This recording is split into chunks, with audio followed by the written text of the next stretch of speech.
राष्ट्रीय महिला आयोगाचं पथक आता नाशिकच्या IT कंपनीमध्ये दाखल झालेलं आहे आणि याच कंपनीत महिलांचं लैंगिक शोषण करत मानसिक त्रास देऊन त्यांच्या धर्मांतराचा प्रयत्न झाला होता।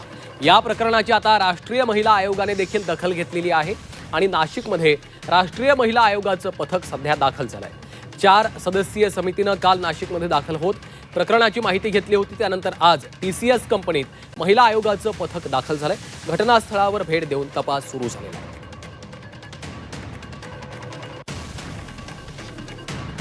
घटनास्थळाला भेट देऊन आता तपास देखील सुरू झालेला आहे। या संदर्भात अधिकची माहिती घेऊयात। आमचे प्रतिनिधी योगेश खरे सध्या आपल्यासोबत थेट जोडले गेलेले आहेत। योगेश, आपण पाहतोय आता या प्रकरणाची राष्ट्रीय महिला आयोगाने देखील दखल घेतलेली आहे। संपूर्ण टीम आता नाशिकमध्ये दाखल झालेली आहे। काय अधिकची माहिती आहे?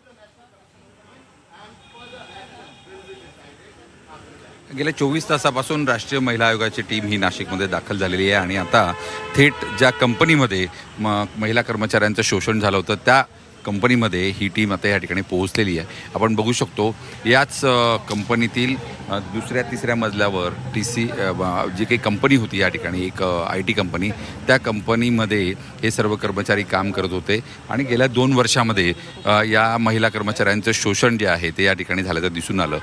महत्त्वाचं म्हणजे एक मुलगासुद्धा यामध्ये होता। एका मुलाला धर्मांतर करण्यासाठी बाध्य करण्यात आलं आणि त्याचबरोबर अनेक मुलींना वेगवेगळ्या प्रकारे त्यांचा छळ करण्यात आला, लैंगिक छळ करण्यात आला, मानसिक छळ करण्यात आला, त्यांच्या धार्मिक भावना या ठिकाणी दुखावण्यात आला आणि याचा जो तपास आहे यासाठी आता SIT स्थापन करण्यात आली आणि स्पेशल महिला आयोगाची टीम जी आहे ती या ठिकाणी आलेली आहे।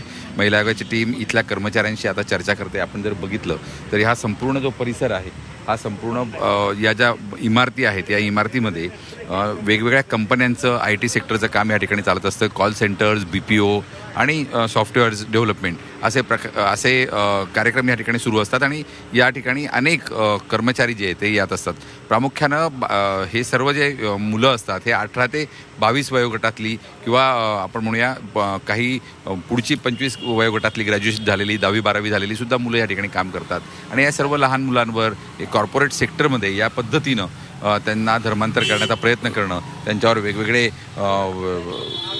धार्मिक भावना त्यांच्या दुखावणं हे खरं म्हणजे निषेधार्ह असं आहे आणि त्यामुळेच आता सर्व स्तरावर याची चौकशी सुरू आहे। आपण जर बघितलं तर महिला आयोगाची टीमसुद्धा या मुलींशी चर्चा करून याबद्दलची माहिती सगळी घेते आहे, कर्मचाऱ्यांशी पण चर्चा करते आणि त्यांच्या कुटुंबियांशी पण चर्चा करून याचा संपूर्ण अहवाल जो आहे तो 2 दिवसामध्ये तयार करणार आहे आणि त्यानंतर तो अहवाल महिला आयोगाला सादर केला जाईल। निश्चितच। त्यामुळे आता या चौकशीमधनं आणखी काही मुद्दे समोर येतात का, काही धागेदोरे पुढे येतात का, हे पाहावं लागणार आहे। तुर्तास धन्यवाद या माहितीसाठी।